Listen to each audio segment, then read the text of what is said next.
बर्फानी हवाएं जजीरे पर बसने वालों के जिस्मों को काट रही थीं और समंदर की बेरहम लहरें अंधेरे में एक खौफनाक साज छेड़ रही थीं। जजीरे की वीरान रातों में बसने वालों के लिए हर दिन जिंदगी और मौत की जंग थी, और अब ये जंग मजीद खौफनाक होने वाली थी। कहानी के आगाज में हमें ईवा नाम की एक औरत दिखाई जाती है, जिसकी आंखों में माजी की उदासी और दिल में नाकाबिले बर्दाश्त दर्द था।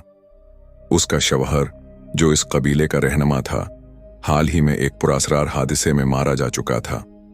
उसकी मौत के बाद ईवा का दिल टूट चुका था, मगर हालात ने उसे कमजोर पड़ने की इजाजत न दी। वो अब इस कबीले की नई रहनुमा थी, लेकिन सच ये था कि वो खुद भी जिंदा लाश बन चुकी थी। ये कबीला एक ऐसे जजीरे पर रहता था जहां हर चीज बेरहम थी। सर्दी इतनी शदीद थी कि कई दिनों तक खाने के लिए कुछ भी न मिलता। कई दिनों की भूख के बाद आज आखिरकार उन्हें कुछ मछलियां मिलें, और वो सब इस मामूली कामयाबी पर खुश थे। मगर इस खुशी का साया ज्यादा देर तक कायम न रह सका।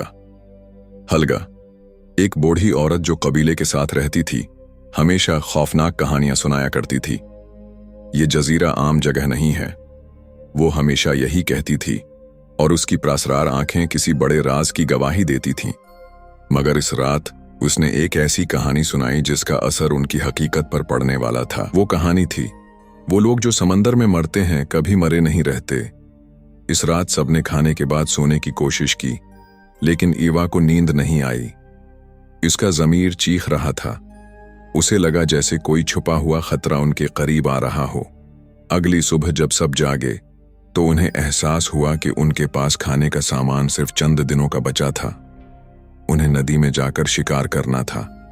जैसे ही वो अपनी कुश्ती तैयार कर रहे थे, दौड़ से किसी की चीखों की आवाजें आएं, खुदा के लिए हमें बचा लो।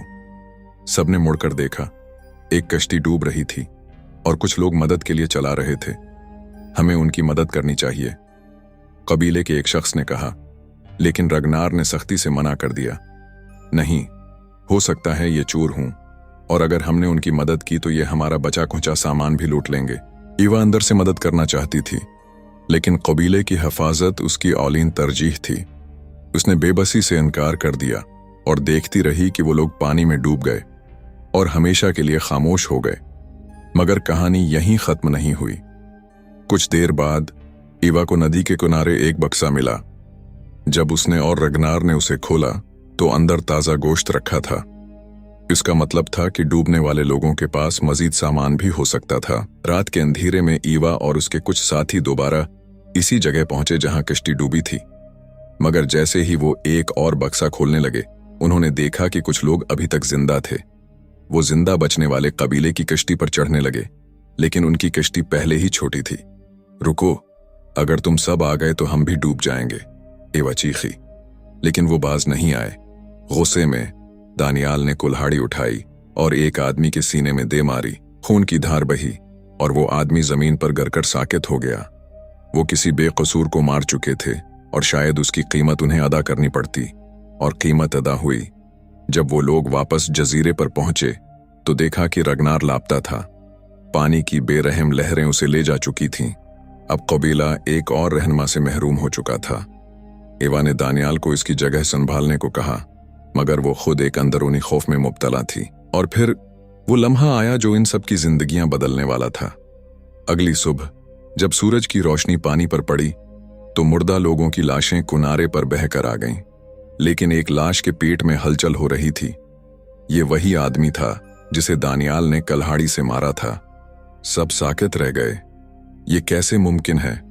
दानियाल ने खौफजदा होकर कहा। अचानक इस लाश का पेट फट गया और अंदर से दर्जनों मछलियां निकलने लगें। ये मंजर देखकर सब खौफ में मुब्तला हो गए। हलगा ने कांपती आवाज में कहा, ये पानी में मरने वाले लोग आम मर्दे नहीं होते, ये डोरगी हैं। डोरगी? ईवा ने हैरत से दोहराया।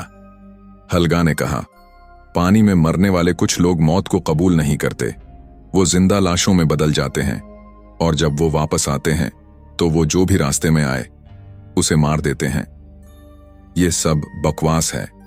ईवा ने हलगा की बात पर यकीन करने से इनकार कर दिया, मगर दिल में कहीं ना कहीं एक खौफ बैठ गया था। रात को जब सब सो गए, आइवा अपने शोहर की कब्र पर जा बैठी।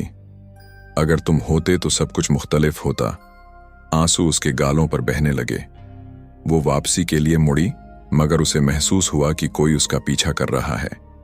आहिस्ता आहिस्ता उसने पीछे मुड़कर देखा, और जो उसने देखा वो उसकी चीख निकलवा देने के लिए काफी था। क्या इवा और उसका कबीला बच पाएगा? ये सब कुछ जानने के लिए देखें पार्ट 2। अगर आप पार्ट 2 देखना चाहते हैं तो कमेंट में बताएं और वीडियो को लाइक करके चैनल को सब्सक्राइब करें।